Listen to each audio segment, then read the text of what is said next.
Christophe. Bonjour Clément, bonjour tout le monde. Donc cette semaine, on se retrouve pour le jeu Pas vu, pas pris. On va jouer au Casper, on va se prendre pour Casper en fait. Donc c'est un jeu de 2 à 4 joueurs pour partir du temps familial pour une partie de 30 minutes. Et l'idée tout simplement, c'est qu'en fait, on va jouer des petits fantômes et on va devoir traverser un hall d'hôtel sans se faire attraper. Et c'est un petit jeu, on va dire, d'observation et... Comment dire ça? De malice. Peut-être, ouais, c'est ça. Il y a un petit peu de Luigi's Mansion là-dedans. Hein. Voilà, on va jouer à Casper. Allez, let's go. Parti. Alors, pas vu, pas pris. Alors, vous avez un joli petit plateau. En fait, vous êtes dans la hall d'un hall d'hôtel. Et en fait, le but, on va incarner des petits fantômes. Et le but, ça va être de fuir le hall. Donc, en fait, comment ça se passe? Donc, en fait, au démarrage, on va mettre des meubles. Il y a des meubles comme ça, on va en mettre un petit peu au hasard. On s'en fiche, en fait. Au démarrage, la table à l'endroit, c'est mieux. Allez, on va essayer de faire... On a pas le droit de la mettre à l'envers. On va essayer de faire un truc où le fauteuil devant la table, etc., etc. Ok. Voilà. Donc en fait, on va mettre des meubles au hasard dans la pièce. Donc chaque joueur va avoir ses petits fantômes. Donc en fait, vous avez des grands fantômes, des moyens fantômes et des petits fantômes. Voilà. Donc le but, chacun va à son bord de table. Et en fait, le but, ça va être de faire traverser nos fantômes de l'autre côté, dans les portes. Donc en fait, vous avez des portes, 1, 2, 3, 4, 5, 6 de chaque côté. Et en fait, vous allez faire, le but, ça va être, on va avoir des petits fantômes qu'on va faire avancer comme ça, comme ça, comme ça. Et le but, c'est de les faire sortir en face. D'accord. Donc voilà. Comment ça se joue, c'est qu'en fait, donc chacun va avoir ses fantômes au démarrage, qu'on va mettre de côté. Et on a des cartes actions. En fait, au démarrage, chaque joueur va tirer une carte. Hop, prenons l'exemple comme ça. Tchoup, ici et ici. Donc ça va jouer 5 coups, donc on va épuiser la pioche et la partie s'arrête. D'accord. Donc sur tes cartes, tu as 2 types d'informations. Tu as des chiffres, donc des cartes, certaines cartes, tu as donc des chiffres, et de certaines cartes ont des chiffres, et des meubles. Donc en fait, avant-hier, là, quand tu as des chiffres et des meubles, c'est qu'en fait, tu vas pouvoir bouger, avant de commencer à jouer, les joueurs vont pouvoir bouger les bâtiments. Oui, les meubles. Donc en fait, là, je peux bouger le piano ou le fauteuil, donc je peux dire, là. Et quand tu bouges où tu veux, comme tu veux, enfin je veux dire, voilà. Tu peux faire ça, tu fais ce que tu veux, on s'en fiche. Avant de commencer, on va bouger les meubles. Donc tout le monde va faire ça, Donc là, mettons, allez, un exemple. Soit je le mets là, c'est un peu... lui il va revenir ici, et lui il va bouger le miroir, il va arriver ici, mettons. D'accord. Voilà, au hasard, hein, au hasard. Ensuite, les chiffres, grosso modo, ça va être les mouvements de tes fantômes. Et donc, tu vas pouvoir prendre, chacun dans tour, on va commencer à jouer. Et on va pouvoir prendre nos fantômes, et le but, c'est de les faire avancer de certaines cases. Donc en fait, le chiffre qu'on voit ici est commun à tous nos fantômes. C'est-à-dire qu'en fait, soit je peux faire un mouvement de 1, 2, 3, 4, 5. Ouais. Voilà. Ou je peux faire 1, 2, 3, 4, 5. D'accord. Tu répartis ton mouvement sur tes fantômes. Le truc, le principe du jeu, c'est qu'en fait, il va falloir cacher nos fantômes. D'accord, mais les cacher de quoi? Ah, les cacher parce que voilà, on a joué un petit peu trop. C'est qu'en fait, on va tout jouer nos fantômes, et en fait, après, on va placer. Au début, c'est au hasard, mais après, un joueur va les placer, va choisir un côté. Ok. On va lancer le dé, et ça va dire la porte. D'accord. Au hasard, je peux la porte 5. Alors, attends, je prends dans ce sens-là, c'est plus pratique.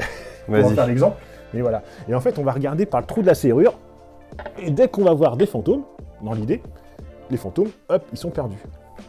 Perdus définitivement? Non, ils reviennent de ton côté. D'accord. Voilà. Donc l'idée, en fait, forcément, le principe du jeu, ça va être de cacher tes fantômes. Ok. Voilà. Et donc l'intérêt de bouger les meubles pour t'arranger, ou inversement, casser les pieds de tes adversaires, on débute la partie parce que les fantômes vont stocker, etc. Donc l'idée, c'est d'avancer. Donc tu peux pas faire une traite, tes fantômes, tu peux pas là, si j'ai, mettons, lui, un mouvement de 9, il peut pas faire 1, 2, 3, 4, 5, 6 et sortir. T'es obligé de laisser un tour dans le jeu. Donc l'idée, par exemple, là, avant que ce soit bougé, on n'a pas encore joué. Par exemple, là, hop, je peux me placer, mettons, hop, je vais essayer de cacher là, par exemple. Je fais, s'il est là, ça fait 1, 2, 3. Ok. Donc, voilà. Alors, attends, on va prendre le vrai exemple. Là, je peux dire, bah tiens, justement, on va essayer de le planquer là, peut-être les deux, peut-être que lui n'a pas été vu, peut-être. Attends, je vais même le planquer ici entre les deux. Alors, s'il y avait la trou de serrure serait par là, il serait visible, mais tu vois, s'il est par là, tu vois, ça va... Ouais, voilà. On voit pas, quoi. Pareil, là, on va voir, on va changer de sens pour l'encens, tu peux cacher tes fantômes. Par exemple, lui, avec un petit mouvement de 9, peut faire 1, 2, 3, 4. Donc, le petit fantôme là. Ok. Donc là, il fait un mouvement de 4. Il va jouer, moi, je vais essayer de jouer le gros, à prendre des risques. 1, 2, 3, 4, 5. Allez, prendre beaucoup de risques, il n'est pas très très bien joué, mais hop, il va le mettre ici. En espérant peut-être que, tu vois, ça soit par là, etc. Ouais. Et voilà. Donc en fait, on va tout jouer comme ça, sur notre plateau. Ensuite, alors, ça va être plus ou moins un tour de rôle, Non, donc pour l'exemple, on va prendre au hasard, on va choisir ce côté-là au démarrage, mais après, quand tout le monde a joué, c'est un autre joueur qui va choisir l'emplacement, l'un de côté opposé, va lancer le dé, et donc là 4, et hop, on va mettre la porte sur le 4. Alors moi je vais aller voir si je vois des fantômes. Voilà, essaye de voir si tu vois. Je pense que le grand fantôme rouge... Alors lui, je le vois déjà. Voilà. Le gros rouge, là, il est mort. Et voilà. Par contre, tu vois, le petit orange, peut-être que tu vois un petit bout, peut-être, je sais pas. Peut-être. Non, je vois... si, je vois sa petite queue dépassée. Voilà. Et je pense que lui, peut-être qu'on doit pouvoir voir celui-là aussi. Ah ouais, tout ça, c'est un massacre, voilà. J'ai eu tout le Par monde contre, là. tu vois, regarde, si on avait joué comme ça, alors hop, on triche, si on avait joué de ce côté-là, tu vois, est-ce que tu verrais le gros? Bah, pas forcément, tu jouerais pas l'orange, tu jouerais pas celui-là. Le gros, je le vois tu vois un petit dépassé. peu Le gros, je le vois dépasser. Il n'y a que celui qui est à côté du piano, là, que je vois pas. Attends, je vais voir si je vois l'autre à l'intérieur, là. Ouais, je le vois aussi. Donc voilà. Ok. Donc en fait, comme tu as 3 niveaux de taille de fantômes, les petits, on peut les voir, on peut les planquer super facilement. Les moyens, ça devient un petit peu plus chaud, mais alors les gros, ça devient complexe. Ouais. Forcément, la taille veut dire point de victoire. Donc si tu arrives à faire sortir un petit fantôme, il sort, hop, c'est 1 point. D'accord. Un moyen, c'est 2 points. Et les gros malaises, hop, c'est 5 points. Ah oui, d'accord. Ouais, Voilà. c'est rentable. C'est rentable. Donc en fait, on va faire comme ça 5 tours. Donc en fait, une fois que c'est joué, on va défausser les cartes, on va repiocher, et ainsi de suite, et on recommence les 5 tours. Donc l'idée, ça va super vite. L'idée, ça va être de jouer en même temps de petits fantômes pour dire je planque ici, je planque celui-là, attends, je planque celui-là là, moi je vais planquer celui-là, celui-là, merde, tu m'as pris ma place, etc. Moi je vais le mettre sous la table, etc. et ainsi de suite. D'accord. L'idée, ça va être de faire mumuse avec ça. Donc c'est ultra vivant. Donc à 2, c'est sympathique, mais quand on commence à jouer à 3 à 4, voilà. Et ce qui fait l'intérêt aussi derrière, c'est ce côté, une fois on va... Ou c'est de quel côté va être là. Un joueur va choisir un côté, mais tu as le côté aléatoire des portes. Et donc à chaque fois, ça va être ici, puis là, regardez, etc. Ah non, mais tu es sûr que moi je vois un petit bout, etc. Donc voilà, c'est un petit jeu tout sympathique, ultra simple à jouer, assez vivant, donc surtout pour jouer en famille avec les enfants. C'est ultra plaisant, il y a pas, voilà, c'est super rigolo à jouer, ça va super vite, il n'y a pas vraiment de règles en fait, hein, c'est vrai. Ouais. C'est tout simple à jouer. On retourne une carte et let's go quoi. Voilà, c'est ça. Et après, quand vous maîtrisez bien la partie, enfin le jeu, parce que vous en faites au bout d'une partie, vous allez comprendre assez vite, il y a un petit mode aléatoire, enfin un petit mode en plus qui est rigolo, c'est qu'avant de commencer, vous allez révéler une carte, et chaque carte, on va pas voir, il n'y a pas de texte, mais on va rajouter une petite capacité. Donc en fait, c'est expliqué dans les règles, mais grosso modo, ça va permettre de rebouger des meubles, ou alors tous vos fantômes vont être obligés de bouger en mode allongé. Enfin voilà, toutes des petites contraintes qui vont complexifier la partie. Donc en fait, au démarrage, ça suffit de commencer avec les règles, mais rapidement, vous allez jouer avec ça pour ajouter encore un petit peu plus de piment. Et voilà. Donc l'idée, c'est super rigolo à jouer. Après, tous les tours, les meubles vont changer de place et ainsi de suite. Ah mais lui, tu me le dévoiles, faut que je l'avance, parce que si lui reste... Ah mais si le miroir, il va par là, il faut que je bouge celui-là, et ainsi de suite. Et voilà. Donc l'idée, c'est vraiment tout sympathique, ça se joue en 5 coups. Hop, emballé, c'est pesé, c'est efficace. En tout cas, le concept est rigolo. Hein. Ouais, voilà. Bah, en fait, c'est super pour jouer avec les enfants en famille, c'est vraiment simple. C'est vivant. Il y a un côté hyper ludique, on manipule, etc. Ce qui fait qu'en fait, il n'y a pas ce côté vraiment... Enfin, on gagne, mais le but, c'est vraiment de s'amuser à planquer les trucs ou à bouger les meubles, etc.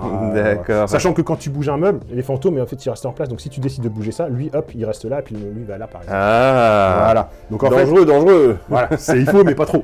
Ouais. Enfin, attention, parce que le miroir, c'est pareil, t'as un petit miroir, ça te permet potentiellement à travers les trous de les la voir. C'est de voir le revoir un petit peu. Alors je sais pas si tu peux voir, voilà, mais tu veux par rapport au reflet, tu peux peut-être voir à celui-là que tu verrais pas. Ah, là c'est pas bon, faudrait tourner le miroir un peu. Là je l'ai vu. Tu vois, voilà. Ok. Voilà, c'est tout fun, facile à jouer, pas vraiment de défaut, c'est rapide, accessible, c'est super simple à jouer. Si en familial, il n'y a pas de souci, vous pouvez partir les yeux fermés. Pas vu, pas pris. Alors, est-ce que tu te le prends toi? Bah. Ouais, oui. Bah, de toute façon, il est au café, oui. Déjà. Oui, on l'a déjà pris. On l'a déjà pris. Bon, on l'a vu. Oui, non, voilà. De peau. Ouais, c'est rigolo à jouer. Après, ça reste comme un jeu très familial. Le but, c'est sûrement pour jouer avec les enfants. Ouais, mais c'est super plaisant à jouer. Enfin, tous les jeux qui sont un peu vivants, moi, comme ça, j'aime bien. Où tu manipules, tu bouges, etc. Ça change un peu des jeux de société, on va dire. On est statiques. posé, et on quand tape tu le veux jouer carton. avec les enfants plus jeunes, etc. C'est gros point fort, c'est que ça te permet enfin, c'est vivant, ça évite de... Parce que généralement, chez les enfants, des jeux de 10-15 minutes, ça peut commencer à lasser, etc. Et là, quand c'est vivant, en fait, tout de suite, ça marche rigolo, quoi. C'est rigolo, puis t'as plein de petits coups de bouger la serrure, regardez, ça marche tout seul. Ouais. Donc, ouais, il n'y a pas de défaut dans le jeu, quoi. Franchement, pour jouer en famille... Un gameplay organique comme ça, c'est facile à jouer, facile à expliquer, c'est vivant, manipule, c'est assez rapide, voilà, ça marche tout seul, sans problème, quoi. Donc on va dire c'est validé. Validé. Sélection du Noctambule, Voilà. let's go. Donc voilà, bah, j'espère qu'encore cette nouvelle vidéo vous a plu. On va continuer le rythme, en faire une par semaine. On va continuer. Puis bah, si ça vous plaît, n'hésitez pas à nous suivre sur les réseaux sociaux, en Facebook, YouTube, marquez les petits likes, partagez. Plus c'est visible, mieux c'est pour nous. On va dire ça comme ça. Et puis bah, ça nous encourage à aller de l'avant. Voilà. Je vous dis à bientôt. À la semaine prochaine tout le monde, salut.